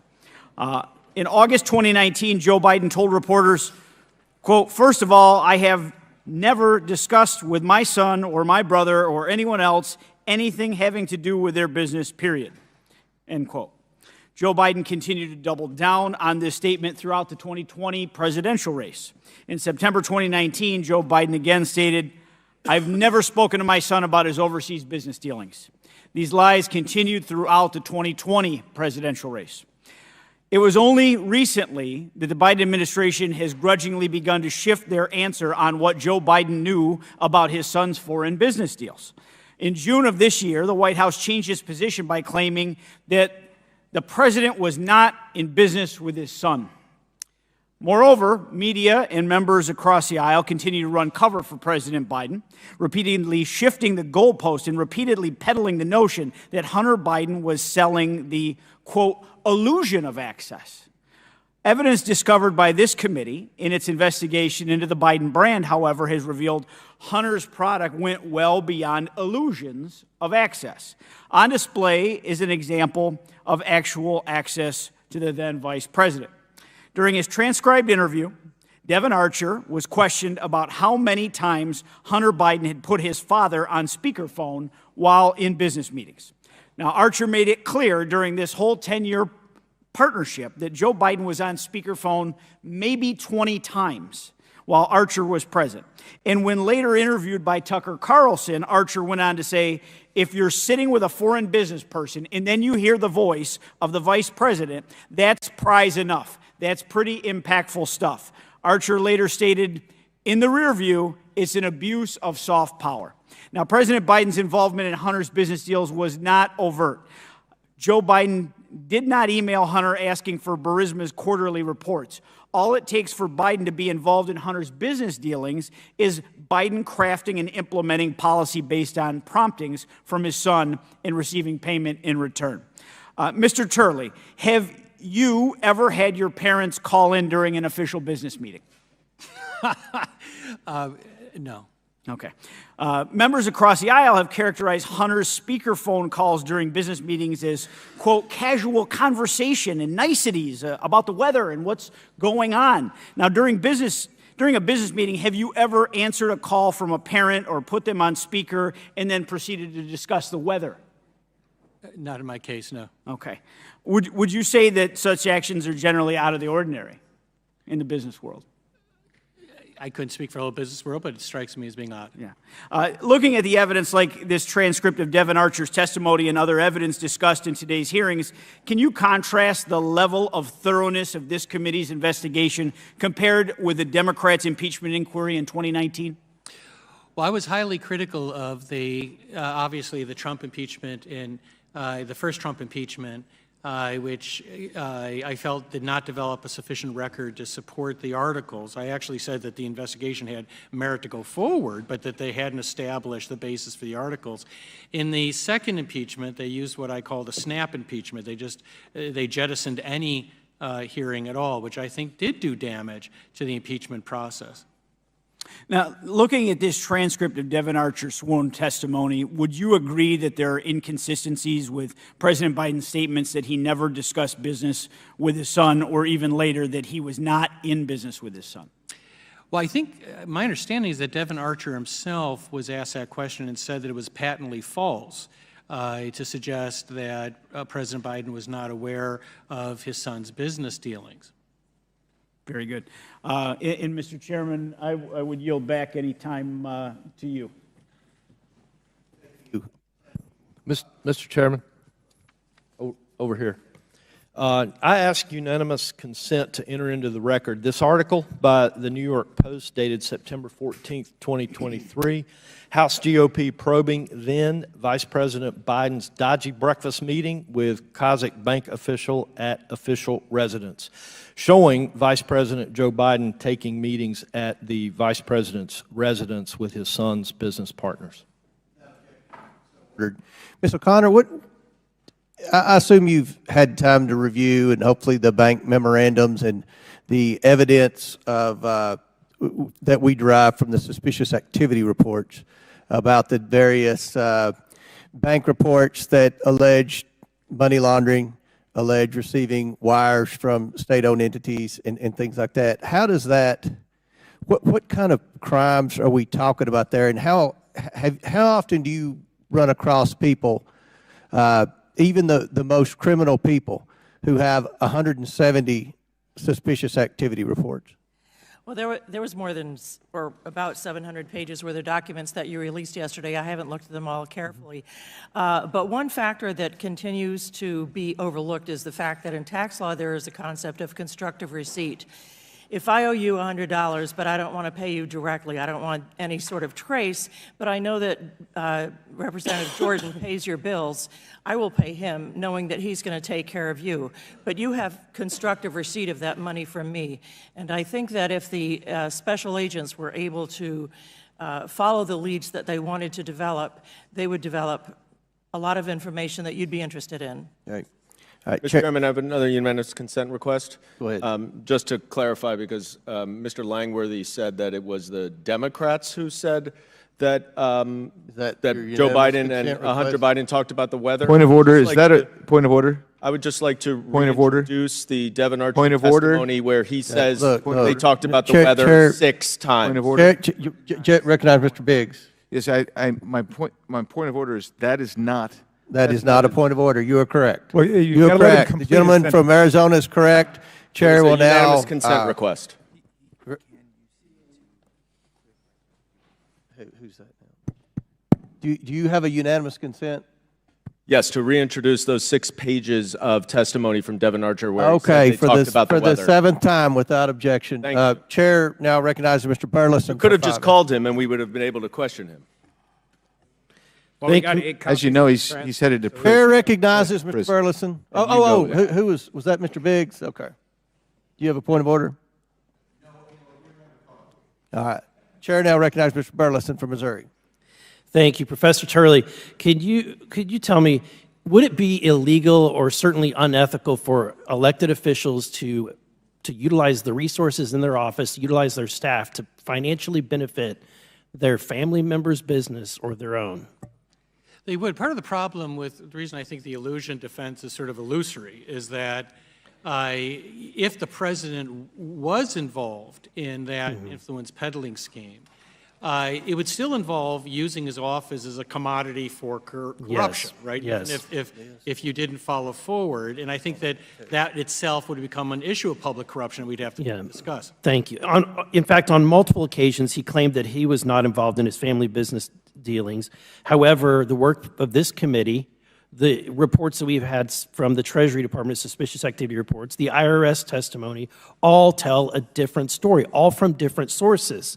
And even his own staff didn't get the memo that they weren't supposed to communicate with his son's business. This email, dated December 4th, 2015, shows that Vice President Biden, through his communications staff director, Kate Bettenfield, coordinated a response to reporters when they questioned about the conflict of his involvement with Ukraine and his son's involvement with Burisma. She coordinated with not just Hunter, but Hunter Biden's business associate, Eric Schwerin. Okay? Why is the staff of the President of the United States communicating with a business associate for the president's son? Mr. Schwerin, who served as the executive Hunter Biden's Rosemont Seneca advisors, was intimately involved in the Biden family business dealings. And he visited Joe Biden's residence 36 times while he was vice president. So in this email exchange, he actually says to her, "Will you call me when you get a chance? I'm in the office or on my cell." And 47 minutes later, this email that was seen on the screen was sent, and the email clearly was a coordination of talking points between the president's office and the business. In fact, what's really striking is that this interaction occurred on the same day. Wait, back up. So the other thing that's really interesting to note is not only did they have an interaction, but in the email it says the VP signed off on this. The VP signed off on the shared communication. The timeline of this is that this occurred on this very same day that the board of Burisma had requested Hunter to help alleviate pressure that it was facing from the prosecutor Shokin's investigation. Let's turn to another email. We have a staff member from Vice President Biden's office emailing Joe Biden about a scheduled call with the Ukrainian President Petro Poroshenko. Not only was this email sent to, which I think found strange, to Robert L. Peters. We all would think that that would be strange, that Biden is using that alias. But the more strange thing about this email is who is CC'd in the email. Hunter Biden. And not just his personal email, his business email account. So you have, again, a staff person coordinating a meeting with the president and using those resources to coordinate that with Biden's business. So if our president is believed to whenever he says he was not involved in his son's business ventures, then why is his son copied on the email? Mr. Chairman, I ask, before I forget, that these emails be added to the record. Without objection, so ordered. What the American people need to be asking is the question, why in the world would the vice president coordinate with a business associate of Hunter Biden? Why would he direct his staff to coordinate with the business associate of Hunter Biden? And why does Hunter Biden need his father's approval to sign off on alleged separate business dealings? And why would President Biden lie about his involvement within his family's international business dealings?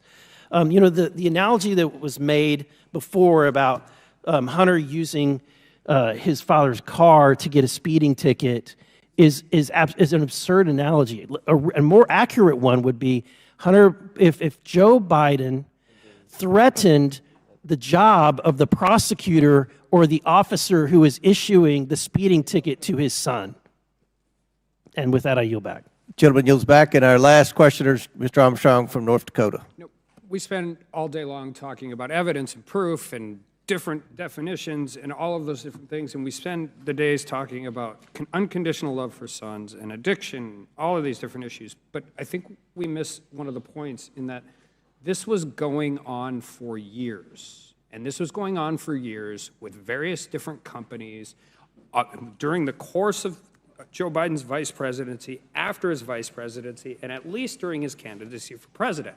I'm going to use one example out of many. In 2015, Hunter Biden and James Bardard started working with CEFC, which is a Chinese company, energy company, with direct ties to the Chinese Communist Party. Now, there's evidence that they delayed payment until after Joe Biden was no longer vice president, so as to assume no appearance of impropriety. In 2017, after Joe Biden left office, Hunter wants to get paid by the Chinese Communist Party. And in July 4th of 2017, there is a meeting in Moscow between Vladimir Putin and President Xi where the chairman of the CEFC, which is a Chinese energy party, was present. And it's talking about a large-scale oil and gas purchase of a company called Rosneft by the Chinese Communist Party. Now, on July 30th of 2017, there's a text with Hunter Biden and the members of CEFC. And that text reads, "If I get a call or text from anyone involved other than you, Zhang, or the chairman, I will make certain that between the man sitting next to me and every person he knows and my ability to forever hold a grudge, that you will regret not following that direction." The people he's talking in, this guy disappeared. He's either been killed or he has not been seen since 2018. That is true. And on August 3rd, there's another text. And I'm tired of this, Kevin. I can make $5 million in salary at any law firm in America. If you think this is about money, it's not. The Bidens are the best I know at doing exactly what the chairman wants from this partnership. Please do not quibble over peanuts. We've talked about influence peddling. We've talked about all of this. This is a shakedown. Like, we can use whatever terms we want. This is a threat. And they believed it because the next day they sent $100,000. Do you think they were scared of Hunter Biden? I don't know. I think we should find out. And it matters because on 9/17 of the same year, there is a deal done between the Chinese Communist Party and Russia for a 17% sale of Rosneft. And we continue to go through all of those things. And now, finally, in December of 2018, over a year later, there's another text. So we're not talking about a speeding ticket, Mr. Gerhardt. We're just not. You're right, Hallie, and I find myself, because I've chosen to alienate all of my friends and family and employees, and you and the kids and my kids, et cetera, very alone in dealing with rebuilding an income that support an enormous alimony and my kids and costs and myself, dealing with the aftermath of the abduction and likely assassination dealing with the aftermath of the abduction and likely assassination, that's what the New York Times suspects, of my business partner, the richest man in the world. The arrest and conviction of my client, the chief of intelligence of the People's Republic of China by the U.S. government, the retaliation of the Chinese in the ouster and arrest of a U.S. suspected CIA operative inside China, my suspected involvement in brokering a deal with Vladimir Putin directly for the largest sale of oil and gas assets inside Russia to China, a tax bill that left Eric left hanging over my head, and oh, by the way, my dad is running for president. Mr. Turley, given the evidence we have, would the next step in this investigation be to subpoena Hunter Biden or James Biden's bank records? Yes, in my testimony, I do warn the committee that once you proceed along the impeachment, the Constitution is on your side, but the calendar is not. You have to quickly determine if this information is going to be withheld so that you can seek judicial review. And that's one of the things that I encourage you to do, so that you certainly you should not tarry in an impeachment inquiry. Ms. O'Connor, you agree with that? Completely. I wish I could have said it as well. Mr. Dublinsky, you're a forensic accountant. Would you like to see those bank records? Absolutely. Here's the thing, and this is the bottom line. If the Vice President Biden knew or helped or engaged in any conduct that in any way, while he knew his son was involved in, that was helping move forward the interests of Russia and China, our two strategic adversaries on the world stage, the American people deserve to know. If the former vice president was doing the same thing or knew his son was doing it or helped in any meaningful way, the American people deserve to know. And if the presidential candidate for the Democratic Party in 2019 knew about any of those things, the American people deserve to know. And with that, I yield back. Gentleman yields back. I'll now yield to Ranking Member Raskin for a brief closing statement. Thank you, Mr. Chairman. Online, everybody's making fun of this Seinfeld impeachment, an impeachment hearing about nothing, apparently, 2 days before the government is about to shut down. But I want to say that all four of these witnesses have done a great service for us, not just the Republicans, but for the Democrats, too. And I want to thank them for their patience and their intellectual honesty and their surprising consensus on the key questions today. This process might not be such a whipping post, Mr. Chairman, if we heard from actual fact witnesses, which is why I'm so dismayed by the party line vote, not to call Rudy Giuliani or Lev Parnas to testify. Now, if the majority is abandoning the Ukraine Burisma theory, which used to be the heart of the investigation, as I understood it, then clearly we don't need them. But if you're not abandoning that, we absolutely need to hear from them. It's not the complete absence of fact witnesses that troubles us so much today. It's the complete absence of facts. When I started out as a young assistant attorney general, I went to court. I remember on my first day of work, and I heard a judge lecture a lawyer by saying, "Counsel, you have forgotten the very first rule of being a lawyer, which is when you go to court, don't forget to bring the evidence with you." And I'm afraid the majority forgot to bring the evidence with them today. And our GOP colleagues are frustrated, and I know why. Their own witnesses don't agree with them. At least a dozen GOP members on that side of the aisle on the committee have already called for impeachment of Donald Trump. And yet these three expert witnesses called by the majority have all agreed that there is not a sufficient quantum of evidence that would justify impeachment of President Biden. And it's not Professor Turley's fault. He's a constitutional law professor. I don't know if they looked across the country for other constitutional law professors. I don't think you could find one who would say that there's a sufficient quantum of evidence. Maybe John Eastman, but I think he may be detained these days. The fact is that this hearing has been dominated by the word "if," as many people have said. It's been filled with hypotheticals. And I'm a law professor, so I'm not averse to them. Imagine a world without hypotheticals. But you don't impeach a president based on hypotheticals and based on obsolete conspiracy theories. Finally, Mr. Chair, I just want to say we've talked a lot about Ukraine today, kind of elusively, indirectly. We've talked about the beleaguered Burisma theory. We've talked about Rudy Giuliani and Lev Parnas and their travels there. We've talked about the Ukraine shakedown. But while we were debating all of this and mentioning Ukraine, there was a very important debate going on in the House floor because the Republican majority in the House Rules Committee has advanced an amendment to delete $300 million from the Defense Appropriation Act, which will go to provide military and strategic security assistance to the people of Ukraine who are struggling to defend themselves against Vladimir Putin's bloody invasion and imperialist attack on their national sovereignty and on the rule of law there.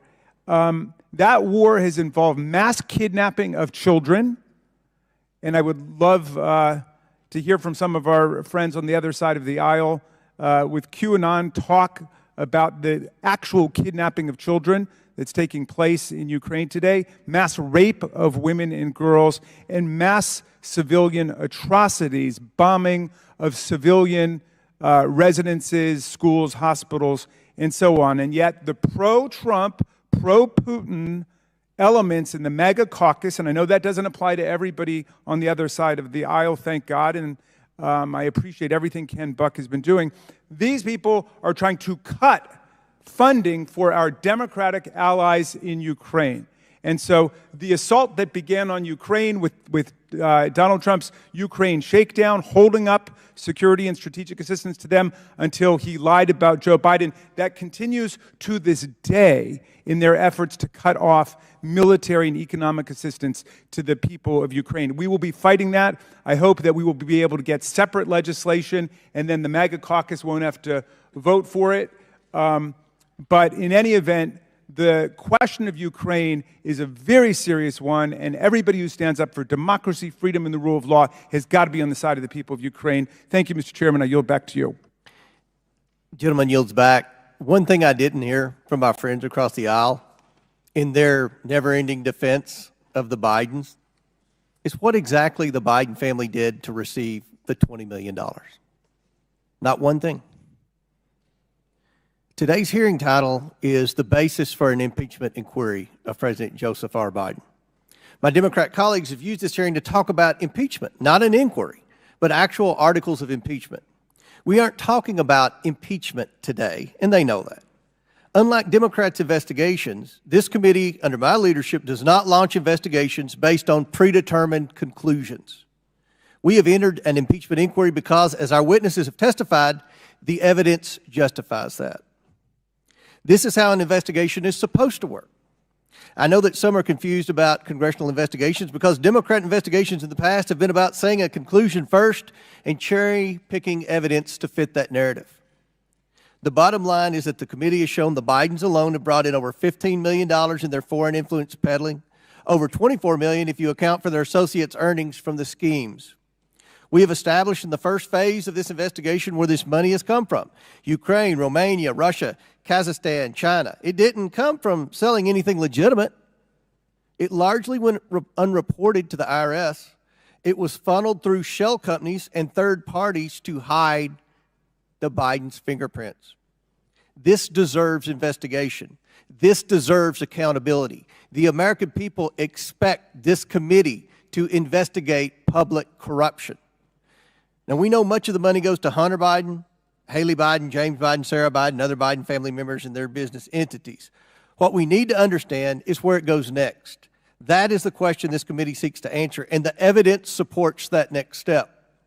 Joe Biden showed up, met with, ate with, talked with, shook hands with, and had meetings with, including in the White House, the foreign individuals sending millions of dollars to his family who sold access to him. This was no illusion of access. They got access. My Democrat colleagues wanted to spend this hearing defending the president against an impeachment that is not announced. I do wonder if they have predetermined the president's level of participation in these schemes. 2 days ago, this committee revealed a wire for over $250,000 was sent to Joe Biden's home address. As of yesterday, we know Joe Biden was named on a search warrant that was quashed by a Department of Justice employee. For my colleagues to say there's no evidence of Joe Biden's involvement is not only wrong, but it fails to acknowledge that investigators have been shut down when attempting to explore avenues that led to the president. That's what the Ways and Means Committee released yesterday. The witnesses today have all identified the evidence the committee has uncovered as deserving further inquiry.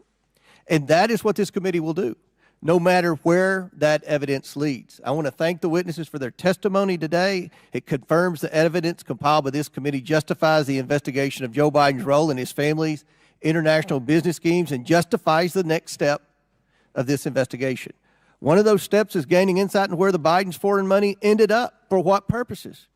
Therefore, today, I will subpoena the bank records of Hunter Biden, James Biden, and their affiliated companies. And with that, I yield the remainder of my time to Chairman Jordan. I thank the gentleman for yielding. In his deposition, Hunter Biden's business partner was asked this fundamental question. The request was help. This is the request from Burisma. The request was help from the United States government to deal with the pressure they were under from their prosecutor. Mr. Archer's response, correct. Later question, a few minutes later, what did Hunter Biden do after he was given this request? Mr. Archer's response, he called his dad, someone pretty important in the United States government, which then begs the obvious question. What did his dad do? He gets a request from Burisma. He called his dad. What does his dad do? 5 days later, he gets on a plane, he flies to Ukraine, and he starts the process of firing that prosecutor.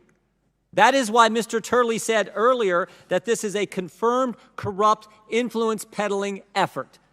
He thinks that's what Joe Biden engaged in. And oh, by the way, that all happened even though the Obama administration had just written the prosecutor general a few months earlier and said, we're impressed with the ambitious reform and anti-corruption agenda of your government. Wrote the very guy Joe Biden decides to do it. And you know what he did? He decided on the plane. He decided on the plane. Read the Washington Post, September 15th. On the plane, Joe Biden called an audible, quoted. He called it, it was time for a bigger punch. The loan guarantee was the main point of leverage, Professor Gerhardt. He used the money of the people I represent in the 4th District of Ohio to help his family. And anyone with a brain can see that. That was the point of leverage, the vice president declared. So instead, he would tell Poroshenko the loan would not be forthcoming until Shokin was gone. And guess what? They didn't stop there. They made sure the next prosecutor dropped the charges against the very guy who requested this all to happen in the first place, Zolochevsky, the head of Burisma. That is the case. That is the case. That's why the chairman wants the bank records. That's why we're doing the impeachment inquiry. It can't get plainer and simpler than that. And it all happened. It all happened in that 5 days. He gets the request. He calls his dad calls the audible, uses our money to leverage the change. That's what took place. And again, I think anyone with common sense can see it. I yield back. Gentleman yields back as a housekeeping measure from last week's markup on HRs 4428, 4984, 5040, 5527, 5528, and the en bloc postal package pursuant to House Rule 11, Clause 2, I ask the committee members have the right to file with the clerk of committee supplemental, additional minority, and dissenting views without objection. Additionally, the staff is authorized to make necessary technical and conforming changes to the bills subject to the approval of the minority without objection, so ordered. In closing, again, I want to thank our panelists once again for their important and insightful testimony today. With that and without objection, all members will have 5 legislative days within which to submit materials and to submit additional written questions for the witnesses, which will be forwarded to the witnesses for their response. If there is no further business, without objection, the committee stands adjourned.